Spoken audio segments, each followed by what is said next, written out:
Hey guys, welcome back to the Why Wars Happen History podcast, where you learn about the causes of wars and things like why did it happen?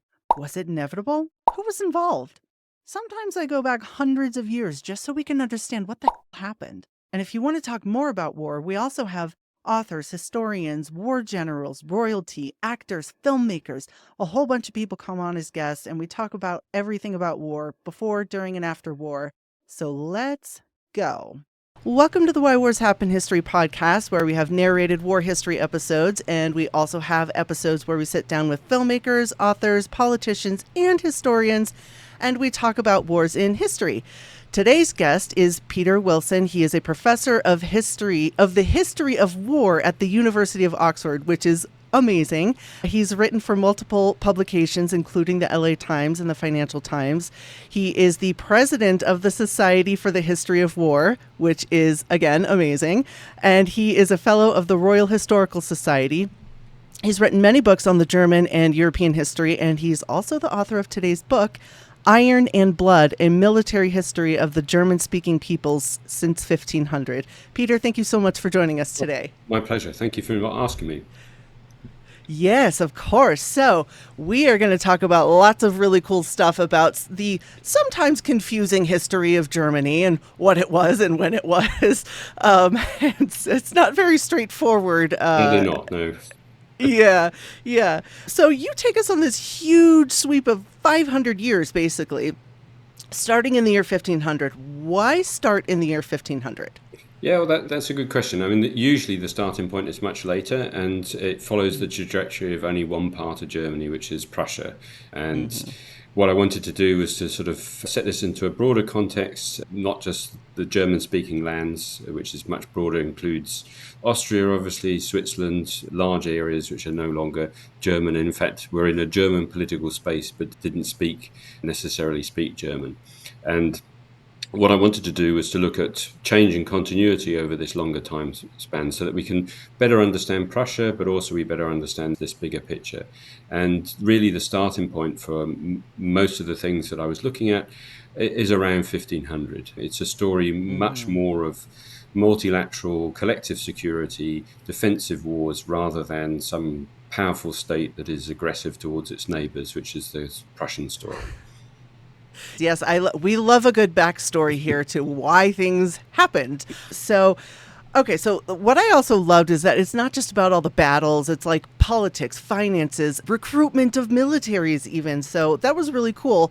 And I love this kind of through line throughout the book of what people even thought about what their place was within Europe before Germany took place. Can you tell us, was there an idea an average German would think of before Germany became a country for what their place was in Europe? Yeah. It's best to sort of see this in concentric circles, so that the strongest sense of identity and loyalty is in your own locality. And then you might have the principality or duchy or city that you were living in, which was a separate autonomous political unit. There would be a regional identity. So people in sort of the Duchy of Württemberg, for example, would think of the region of Swabia, which is now roughly the modern area of Baden-Württemberg. And then there would be a much bigger sense, and that was for much of the time frame, it was the Holy Roman Empire, or the successor to that was the German Confederation, which disappears in 1866. And it's a narrowing, really, of that identity and the problems that causes in the sort of mid to late 19th century that is a legacy that fuels, obviously, the troubles of the 20th century. Yeah, okay. So was there a loose, we are the Germanic people, or, they would say something different, but also not this national sense yet. There's a sense of Germanness, which is a sort of political sense. So you get writers in the 18th century who will be talking about, Slavonian, which is like a very small language in the Alps. Slavonian is the third national language of Germany. So Germany is not conceived of in this sort of ethnic, cultural, linguistic sense. It's conceived politically as a political space which shares common values and a common way of negotiating and basically consensual government. And the split really happens mainly in the later 18th century, where a group of people envisage nationalism in the sort of romantic cultural nationalism, which is defined by language, and then they become extremely frustrated that this sort of cultural identity they're trying to fashion doesn't match a political space. Yes, so it's so hard to think of to try to put yourself in that mindset sometimes because it's so unique. I feel like it's so unique. A lot of most countries are like, these are our borders, this is what Yeah. we are. Yeah, so it's very interesting. And I do want to talk about Prussia a little bit and German military myths or military culture. Prussia is a huge one. For Americans and maybe also some Europeans out there that might not know, Prussia, you go, it was a kingdom, it was an area, it was a state. Like, what? Can you just describe it a little bit of what we're talking about? Yeah, so Prussia, the origins of Prussia are really much before the time span that I'm looking at. So sort of 12th, 13th century, the Northern Crusades, the Teutonic Order, which is a crusading order, conquers the region and imposes Christianity. And they're in an area which is now split between Kaliningrad, which is the Russian enclave, and part of modern Poland. And that's Prussia, the original Prussia, which had its own indigenous population, which are sort of basically the subservient population to a fairly small number of knights, who are, many of them are not necessarily German. These crusading orders Mm. recruited internationally. This, in the time of the Reformation, it's under attack from the Poles. They've already lost lots of territory. And to sort of save themselves, the Grand Master of the Teutonic Order converts to Lutheranism and accepts Polish sovereignty. So Prussia itself So, is this sort of vassal state of Poland, which we would not really think mm, of today. And the person who no. does this comes from the Hohenzollern family, and the Hohenzollern family have possessions in Germany. And when he doesn't have any more heirs, this is inherited by Brandenburg, which is the region around Berlin, which is why you have this dual thing, Brandenburg, Prussia. And that really links Hmm. Prussia itself, Prussia proper, to this sort of much more Germanic space, which is part of the Holy Roman Empire. And then, thanks to success or good fortune across the 17th and the 18th century, it becomes much bigger, and the two bits are in fact joined together at Poland's expense. It's so fascinating. And then, when we're talking about Germany becoming a country, it's like the state of Germany. And it's just, I have ancestors that were born in Prussia. And so, way back in the day, I was like, what the? Prussia, what's that? And you try to go down this rabbit hole of like, what even is this? Yeah. And yeah, it's quite layered. Well, again, in 1914, I mean, a considerable number of Prussians, as in subjects of the King of Prussia, were not German speakers. They spoke Lithuanian or other languages, Polish as well. So even Prussia never conformed to this vision of sort of a pure Germanic cultural space. And of course, there were lots of Fascinating. Germans living beyond that in what is now Estonia and Lithuania and Latvia, who were part of this sort of mercantile diaspora that had spread out in the Middle Ages. So interesting. I feel like we could do like a few hours on just Prussia by itself. And maybe I'll do that at some point in the Yeah. future. That would be really cool. And so, okay, so Prussia looms really large in the sort of German military myth and culture. And there's a lot of debate about like what's true, what's not true, and, Yeah. where the lines are. So we're talking about later on in, let's say, the 1800s, we got Prussia being this huge, like everybody tried to copy what Prussia's doing in the military. They're so great, blah, blah, blah. But taking us back to, the 1500s, what was that area like? What was the German military ideal that you would see? Right, Scott, basically has nothing to do with Prussia, nothing to do with the Ah, Teutonic yeah. Knights. I mean, first of all, the ideal, I suppose, in one sense, is collective defense. So it's a means of mobilizing when you're under threat, and those threats are, by that period, certainly by the 1520s, are seen as the Ottomans. So the real danger is the Muslim Ottoman Empire, which besieges Vienna in the 1520s and again in 1683. So that's that, and they're a superpower. I mean, that they span three continents. They have vast resources at that point, highly efficient and what we would term modern, well-equipped army. So they're a major threat. And it's the Habsburgs who basically dominate the empire. They control about a third of it directly. And because their acquisitions of territory also set them at odds with France. Then you also have wars in the west and in northern Italy against the French, so rivalry there. So much of this, the sort of 16th and 17th century into the 18th century, is this east and west threats and this sort of dynastic connection between the two of them, which are the Habsburgs, are spanning it.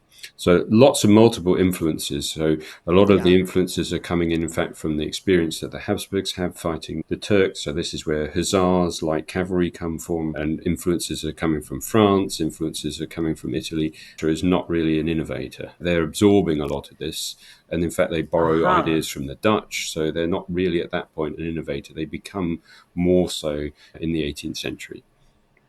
So interesting. Like Prussia is almost this backstory to the It is, German yeah. thing, but then that's all the backstory to the Prussian military. Yeah. Yeah, love that. Okay, so how did Prussia become this like ideal for let's copy everything that they're doing? How did that happen?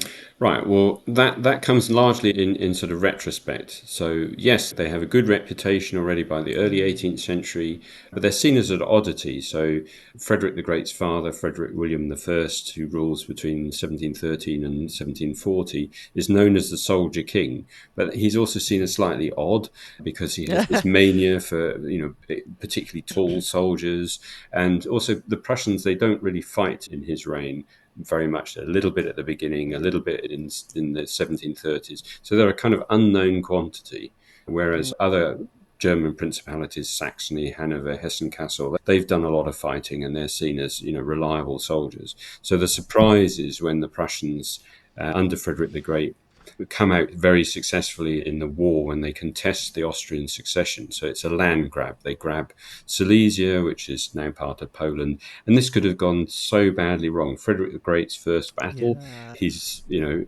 nearly captured. He runs away. He leaves his general to win the battle for him. And he then he Jeez. recovers. He then wins battles on his own merits and so on, and that's the first shock. Oh, these guys, they really know what they're doing. The Austrians, who are the real power at this point, that they can't defeat them. And then you have the 7 Years' War when the Austrians are trying to get Silesia back. This is in the 1750s, early 1760s. It's parallel to the French and Indian War in North America, and again, there's a massive coalition against Prussia, and it survives. It's not defeated. And again, it could have so easily gone wrong. Frederick gets his hat and coat shot through. He's nearly captured again. Berlin is raided twice by his enemies. It could so easily have gone wrong, but he survives. Yes. So you have this story that the Prussians seem to be the sort of pretty invincible. And then they get hammered in the 1790s, early 1800s during the Revolutionary and Napoleonic Wars. Yeah. And Yeah. at one point, the state, they owe so much money that they're even thinking, well, we'll sell Silesia because we're bankrupt. And they're Oof. bailed out by Britain with subsidies, by their allies, Russia and Austria, and they defeat Napoleon, and they emerge much stronger from that. But they have this sort of backstory that they can draw on. But even then, even in the 19th century, for the Amazing. first half of the 19th century, it's Austria that's still the major power. Austria has the bigger army. And when Prussia decides to contest Austrian domination of Germany in 1866, everyone bets the Prussians are going to lose, and they win spectacularly. And that really, from that point on, they are seen as the real model. Yeah. I mean, if you beat Austria, and it's really interesting because then you go over to even just a little bit later in World War One, Austria is seen as this kind of glug that can't quite keep up with Germany, Yeah. and Germany's like, we're chained to Austria, dragging us down. So this really just kind of this interesting flip of how that happened. And okay, so around what time would you say that things started to change towards more professional conscripted armies, whereas beforehand it was all just, we fight when we have to fight and then everybody goes back to what they were doing? Mhm. When did that transition sort of happen, Well, would you you say? have warfare is essentially through the 16th and into the 17th century is essentially seasonal. So you raise your soldiers in the kind of end of the winter. When the spring comes, you've got grass. That's your petrol. Your army moves because you've got transport horses and oxen, and you've got cavalry horses. You can't move without grass, and you can't move if it's muddy. Yeah. So you fight in the good weather, and then the autumn comes, and you basically demobilize, or at least you reduce your forces. And then if you can't get a peace in the sort of autumn winter, you start again the following year, and you re-raise troops. So that sort of pattern goes on into the 17th century, and then it begins to become, the Austrians are the first to have permanent forces. From the 1660s, 1670s, most of the other German principalities, including Prussia, have permanent forces. And they are sustained mainly by voluntary recruitment, in other words, people who have no better option generally, Yeah. or conscripts, so limited, what we would term selective service largely. And that mixture persists into the 19th century. And it's Prussia there, this is one of their major innovations. So in the sort of 1850s and so on, they've switched over to a system of much shorter service. So in France, if Hmm. you're a conscript, you serve 8 years. So it takes a long time for the French to build up reserves, whereas the Prussians, they think, right, we'll take people for 3 years, we train them, then they go back to civilian life, and we can train a cycle far more people through. Yeah. And this is the thing that gives them the edge over the French in 1870, Oh, yeah. 71. They have the large reserves to draw on.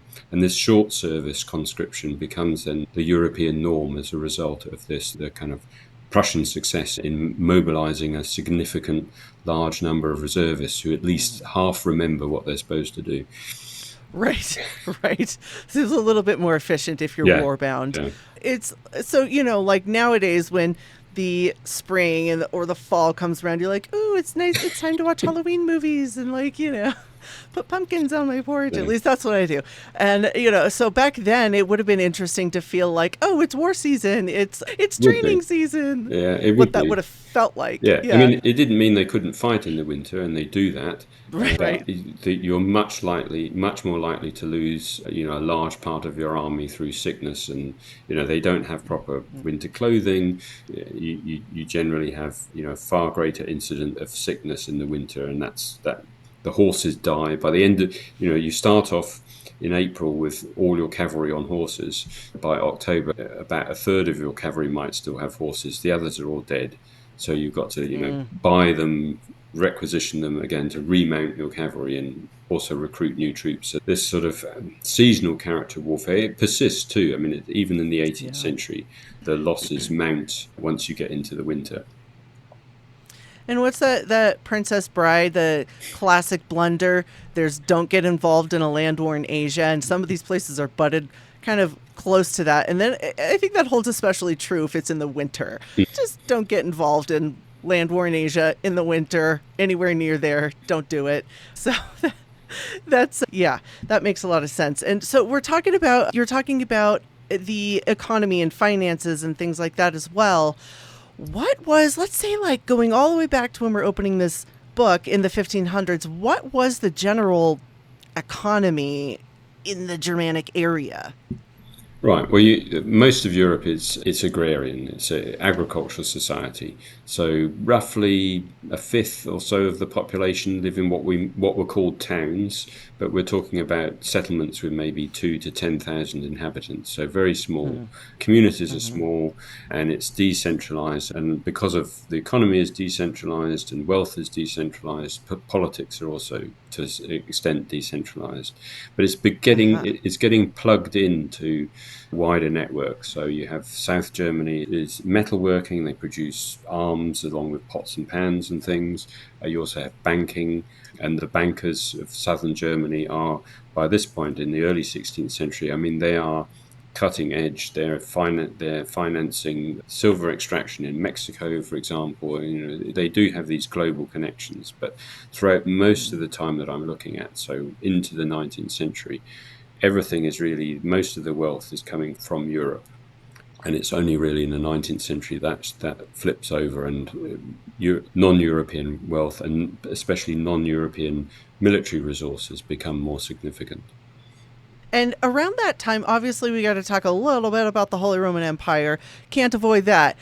By the late 1800s, it lost pretty much most of its power. But way back when we're talking about, when we're opening up, how powerful was it? How cohesive was it even? Right. It's cohesive, maybe not. But the thing is, it has so many components, and all of these components, pretty much all of them, are individually too small to go it alone. So they don't want to break away. The empire gives you security, and it also gives you Yeah. various institutions that are there to enable you to discuss things with your neighbours. And yes, they don't all get Yep. on and so forth, but we're not talking, say, a situation like warlord China of the 1920s. They don't really fight each other.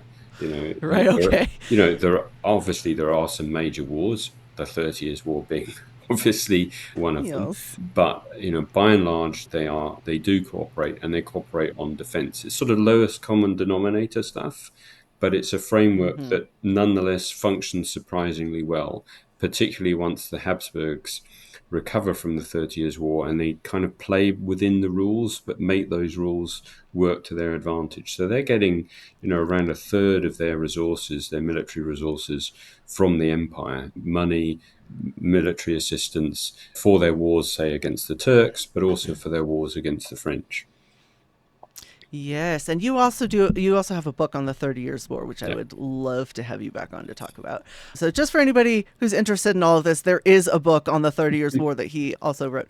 So okay, reading this book, what are some of the major players, some of the major influences that we're going to see, that readers are going to see influencing Germany? We've got the Holy Roman Empire, Austria, Switzerland. Am I forgetting anybody here? Yeah, those are they're the kind of main components. And one of the sort of, I think even I was sort of surprised. I kind of had I sort of knew this, but it kind of became, crystallized while I was writing the book, is just how consistent it is Austrian power. So Austria is the big player. Austria is the one with the offensive capacity. Prussia doesn't fight wars on its own. It fights wars with allies, generally Mm. people who are paying them. It only fights two wars in sort of from the sort of middle of the 17th century through to the end of the 18th century, when it fights solely alone. It fights one war in 1655 that no one has ever heard of, which is known as the Dusseldorf Cow War, where they are basically fighting What? in the Yeah. Dusseldorf area against a local opponent, and they don't win. It's a draw. And then the next one is this intervention in the Dutch Republic in 1787, where it's more or less bloodless. They lose 200 men to back up the ruler of the Dutch Republic against internal opposition. That's all they do. Everything else is part of a coalition, whereas Austria has the capacity Mm-hmm. to start a war from scratch, and then it drags everyone else along with it. And Austria is the one with consistently the largest army even throughout the Napoleonic Wars and into the middle of the 19th century. So that's one of the real surprises. Yeah, that's interesting because I've always had this idea of, you know, bringing it again to World War One. Like Austria's like, we're doing this. Yeah, I know that we can avoid it, but we're doing it. Everybody in, yeah. and this kind of gives an idea of why they might have thought that was a good idea, even though they did not do very well in World War No, they One. don't. No, yeah. Yeah. It doesn't help that they have a very bad chief of staff. Yeah. I remember reading about how World War One breaks out and Austria's like pretty much behind the thrust of that, but a lot of their higher ups are like, we're going on vacation. Like it's just a total disaster and they just go on vacation for a while. So this is an interesting backstory to why, what you're saying, well, why Austria might have thought, they got this. So how would you characterize then, and you kind of talked about it a little bit, how would you characterize the general German feeling towards Austria? Like it's this behemoth or what? Back then, Yeah, obviously not now, but yeah. yeah. By and large, I mean, it was part of this common space. So yes, there's a distinct Austrian identity, and people know that there are Austrians. But Austria has possessions in areas which are, no longer belong to modern Austria. So parts of the southwest, Alsace, about a third of Alsace belonged to Austria, and until Mm. 1648. So it's sort of mixed. It's all intermingled. And there is a long-lasting legacy to the loyalty to the Habsburg monarchy, and it's even after the empire is gone and this German Confederation is set up, which is more or less a kind of joint operation between Prussia and Austria, with Bavaria as a sort of third player, and then a group of around 30 others, German principalities and towns. So, but there's a loyalty to the Habsburgs. They're the ones who are considered truly imperial. And this persists even into the 1950s. There's a sort of kind of positive legacy around that because it's seen as like almost pan-European. I mean, they're the inheritors of this long idea that somehow the emperor is the sort of figurehead for the whole of Christian Europe. So these things, they last for quite a long time. And And it's a sadness when it goes, actually, yeah. for a lot of people. They're not happy that the empire has gone. They were quite shocked, weren't they? Like they're like, no way, the empire's been around forever, and then it's like it's gone, and they're like, what? Yeah, they want to. A This is lot of wrong. people wanted to resurrect it in 1815, and it's not possible. No. So also this description you have of Germans kind of feeling beset by all these larger entities around them. And it's easy for us to forget nowadays, like Germany looms like as its own behemoth in our global psyche because of the world war. So it's easy to forget that they were once feeling like the little guy. Was that kind of a general feeling that aided in the push towards establishing a country? Like, we need a country because of. I think less so. I think there is, I mean, when we enter the 19th century, we are into a different era and people are thinking differently. And the conceptualization of politics is different. We have the experience of having had the French Revolution and Napoleon. And we're also entering an age where, technologies are emerging. So the development of the railways from the 1830s and so on is changing sense of perceptions of space, and also the way in which people are using history to sort of support, contemporary political arguments. So a lot of the kind of negative writing about the period from before the 19th century is a particularly skewed view which emerges in the early 19th century to support particular political agendas. And it's the one that ultimately wins out. And it's because this is the era of the professionalization of history, Leopold, people like that. And we've got to remember people in the Anglosphere in those days, anyone working in a university or a lot of educated people would read German. They could read it. So they were getting their Aha. information from these books, and they're phenomenal books. I mean, the Droysen, Ranke, they wrote, pages and pages of very well researched stuff. And they're actually not polemicists. I mean, they were really trying to write what they saw as serious Okay. history, but then often their work is then used much more for polemical political purposes. I see. Yeah. It is interesting. I love how you talk about you were saying the professionalization of history. Yeah, And that really is this like huge boom in the 19th yeah, century. yeah. And there's quite a lot of love and hate towards 19th century historians of like praise them, like damn them for Mm. spreading it. Like it was a boom and it was finding its footing a little bit, but there's some really fascinating stuff there. I like to go on the Internet Archive a lot and Oh yeah, yeah, Gutenberg books, yeah, that website, all these super old history books. They're really good. yeah. Yeah. So before we go, I do want to bring up Bismarck. Obviously, he's huge in German history. And the title of your book, right, is related to a speech that he gave. Can you tell us a little bit about that speech and Yeah. if it was a good speech or a bad speech overall, would you say? Well, this is one of the crunch points, and it actually of real significance. So basically, the Crown Prince of Prussia is trying to sort of expand the army, and this is also because of dissatisfaction with Austrian leadership. So there's an idea that we might actually fight the Austrians, but there's also other international things. So that would come more to your point. So by the middle of the 19th century, there is this threat perception from outside. So they want to expand the army, and the liberal-dominated parliament doesn't want to grant them taxes. And Bismarck is trying to persuade them, and he's saying, you don't achieve anything really in life just by nice talking. It's by iron Yeah. blood. We've got to have the resources. Give me the resources. And he's been charged. He's been dropped in at fairly short notice to sort this out. And the parliamentarians say, no, we're not going to do it. And so the government basically governs with illegal taxation, And then there is this war against Denmark, which is over the possession of Schleswig-Holstein, where in fact Mm. Prussia and Austria are on the same side, and they win.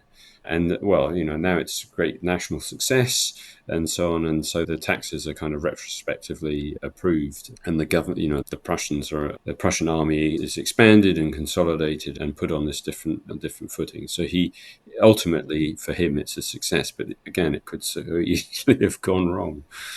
Yes, yes, definitely. And it definitely, I feel like it's a fitting title for your book, too. It really does kind of encapsulate this whole multi century long march towards becoming a country. Iron and Blood is what we're talking about, in case anybody forgot the title of the book. And so you also point out how this kind of German military history isn't necessarily just all about a lead up to the world wars. It's not just all about this inevitable march towards war. What do you think people miss the most when they see it that way, that it is? Right. Well, I think you miss contingency, and you lose sight of the human actors. I mean, a lot of major conflicts. Yes, there's a possibility that conflict could break out, but it's ultimately human decision making that can translate from a potentially bad situation to an actual bad situation. And that's one of the things. If you regard everything as inevitable, then yeah, it takes the human story out of this. Yes, definitely. Well, thank you so much for coming on the show and answering all these questions. And I remind people again, Peter Wilson, author of Iron and Blood, A Military History of the German-Speaking Peoples Since 1500. You can get it pretty much anywhere you get books. Just Google it, go on Amazon. Thank you again so much for being here. It's a pleasure. Thank you. All right, bye.